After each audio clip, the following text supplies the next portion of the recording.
மக்களே வீட்டில் அரிசி தின்னாச்சு. இன்றைக்கி அரிசி வாங்கியிருக்கோம். இன்றைக்கி வந்து எப்பவும் போல் பொன்னி அரிசி வாங்கலை பார்த்துக்காங்க. ஏன்னா இந்த வீட்டுக்காரருக்கு பொன்னி அரிசி பிடிக்கும்னு சொல்லிட்டு அதையே போட்டு தின்னு தின்னு போர் அடிச்சிட்டு. நம்ம கன்னியாகுமரினாலே செங்கல்பட்டு அரிசி தான் மக்களே.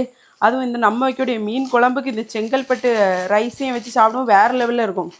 அப்புறமா நிறைய பேர் செங்கல்பட்டு அரிசினா என்னது, செங்கல் போல் இருக்குமா அப்படின்னு உங்களுக்கு ஒரு சந்தேகம் இருக்கும். செங்கல்பட்டு அரிசினா நல்லா குண்டு குண்டுன்னு, கேரளாவில் வந்து இந்த சம்பா அரிசி, மட்டை அரிசி அப்படின்னு சொல்லுவாங்க பார்த்தீங்களா, அதே போல் எங்கள் ஊரில் இது செங்கல்பட்டு அரிசின்னு சொல்லுவோம். நல்ல குண்டு குண்டுன்னு இருக்கும்.